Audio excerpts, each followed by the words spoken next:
کل cipher case کی سماعت اڈیالہ جیل میں ہوگی.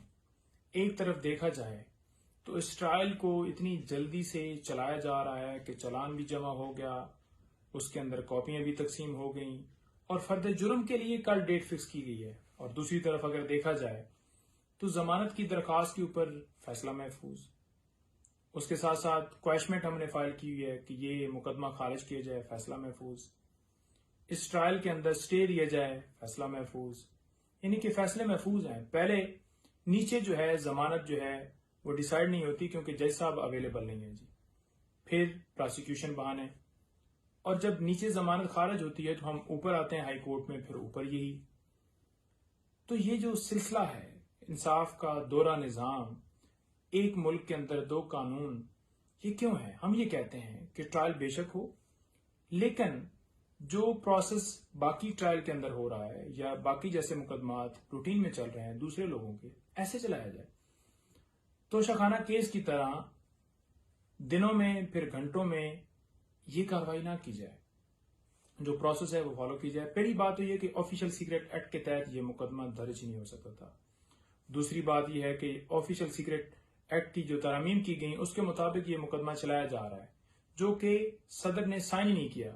جب صدر نے سائن ہی نہیں کیا تو ہم نے اس کو چیلنج کیا ہے، تو وہ ابھی معاملہ پینڈنگ ہے، لیکن یہاں پر کارروائی اس کے مطابق چلائی جا رہی ہے.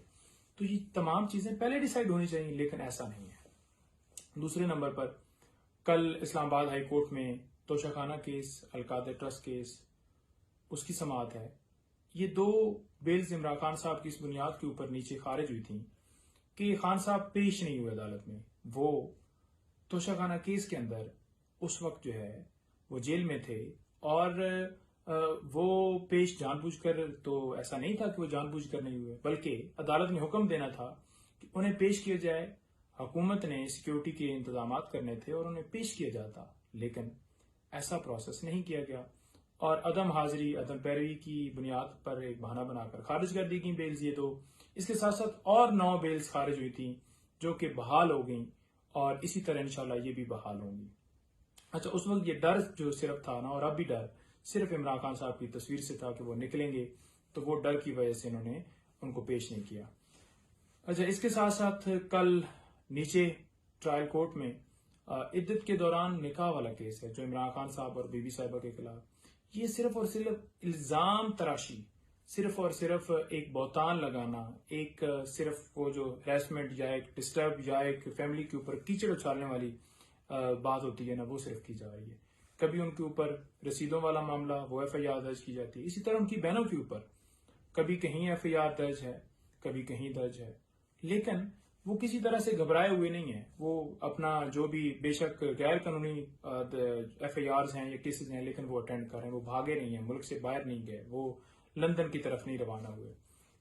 تو وہ بھی ہے. اس کے اندر مفتی صاحب ہیں، انہوں نے یہ درخواست دی ہے، اور مفتی صاحب کو سپورٹ کون کر رہا ہے پیچھے سے باقاعدہ طور پر؟ ان کے لوگ، وہ وکیل ہے اس کے اندر جو عمران خان صاحب کے ہر کیس میں ہوتا ہے، وہ وکیل ہے اس کیس کے اندر جو کہ جو ہے وہ باقاعدہ طور پر جو پی ایم ایل این کا لائر ہے. تو اس سے آپ واضح آپ کے سامنے بات آ جائے گی کہ یہ مقدمہ بنانے والے کون ہیں اور اس کے پیچھے کون ہے اور کس طرح سے یہ پولیٹیکلی یہ سارا کیا جا رہا ہے. یہ کیسز ہیں، کیسز تو ہیں کوئی نہیں. جتنے کیسز ہیں نا عمران خان صاحب کے اوپر، کسی ایک میں عمران خان صاحب کے اوپر لیگل الزام نہیں ہے. سارے غیر قانونی کیسز ہیں. کوئی رتی برابر بھی عمران خان صاحب کے اوپر جینون کیس نہیں ہے، سب جھوٹے ہیں. کسی میں کوئی، اب دیکھیں نا، عدلیہ کی آزادی کے حوالے سے اگر احتجاج نکلتا ہے ایف آئی آر درج، فلسطین کے حق میں احتجاج ایف آئی آر درج. اب 14 اگست کے اوپر اگر ریلی نکالی جاتی ہے ایف آئی آر. قرآن پاک کی حرمتی کے حوالے سے اگر ریلی نکالی جاتی ہے ایف آئی آر درج. تو یہ کیسز ہیں. باقی یہ توشہ خانہ، یہ القادر، دیکھیں توشہ خانہ کے اندر 3 کرمنل پروسیڈنگ چلائی جا رہی ہیں. حالانکہ کسی قانون میں ہمیشہ اگر ایک جرم ہوتا ہے تو اس کی ایک کارروائی چلائی جاتی ہے، لیکن یہاں پر 3 ہیں. تو ایک ایک چیز سے آپ اندازہ لگائیں گے کہ یہ کس طرح کیسز بنائے گئے ہیں. 70 سال کی تاریخ میں، یا جو انہوں نے موومنٹ سٹارٹ کی، جتنے سال انہوں نے، ایک گملہ توڑنے کے حوالے سے آج تک ان کا کوئی ویڈیو پیغام دکھا دیں کہ انہوں نے کہا ہو کہ یہ توڑ پھوڑ کرو. کبھی ایک گملہ نہیں ٹوٹا. ہمیشہ پرامن احتجاج، کال دی انہوں نے، لیکن پرامن احتجاج کے اوپر ان کے اوپر ایف آئی آر درج کی گئی ہیں. تو خیر، بہت شکریہ. کل مزید اپڈیٹ دوں گا. Thank you.